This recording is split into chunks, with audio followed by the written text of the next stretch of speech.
Today, we will take a deeper look at last year's developments and future prospects for the air cargo market, based on a 2026 outlook published by the Journal of Commerce, JOC. As the article title suggests, the focus is on how AI-related demand and e-commerce are shaping outbound air cargo from Asia. To begin with the conclusion, forecasts indicate that air cargo capacity out of Asia in 2026 is likely to remain tight during specific peak periods.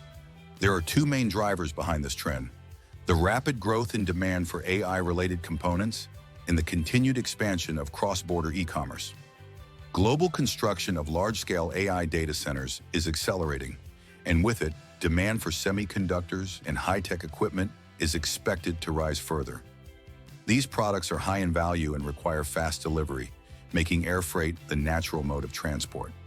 At the same time, persistent cross-border e-commerce volumes from Asia are expected to continue filling both aircraft belly capacity and dedicated freighters. Let us briefly look back at developments in 2025. From 2024 onward, cross-border e-commerce shipments from China, particularly from platforms such as Shein, Temu, and TikTok, dominated capacity on trans-Pacific routes. However, a major turning point came last year with the Trump administration's decision to abolish the de minimis duty exemption. This exemption allowed duty-free imports for goods valued under $800. Once it was removed for Chinese products, U.S. airports temporarily saw large backlogs of cargo awaiting customs clearance, and air cargo volumes from China fell sharply. However, the logistics industry quickly adapted. As direct shipments from China declined, volumes surged from Southeast Asia to the United States, as well as from Asia to Latin America and Europe. These shifts largely offset the overall decline, and by the fourth quarter, exports from China had also begun to recover. So what can we expect in 2026? The key words here are Taiwan and Vietnam. Taiwan remains the primary hub for semiconductor supply supporting the AI boom, but exports from Vietnam are also increasing as manufacturing capacity there expands. Because data centers are built in strategically selected locations, the air transport of semiconductors to these sites is expected to raise the base level of air cargo demand.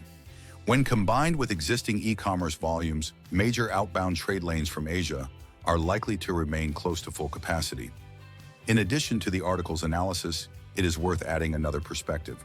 For semiconductor transport, not only volume, but also quality control is critical.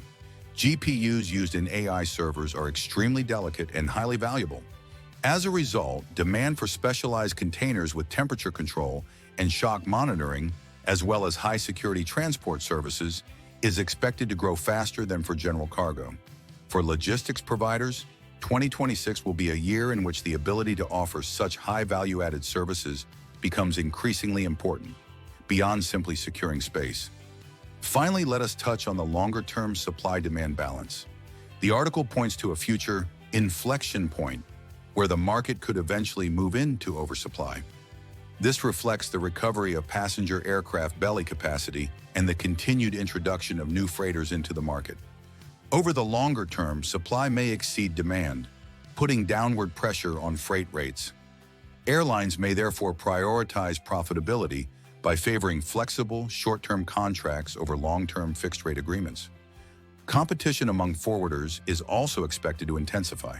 In summary, 2026 will likely see air cargo, demand driven by AI-related shipments, and the ongoing shift of supply chains toward Southeast Asia, resulting in continued spot shortages of capacity. At the same time, both shippers and logistics providers will need to prepare for a softer market over the longer term by adopting more flexible contract strategies. That concludes today's discussion. Thank you very much for listening.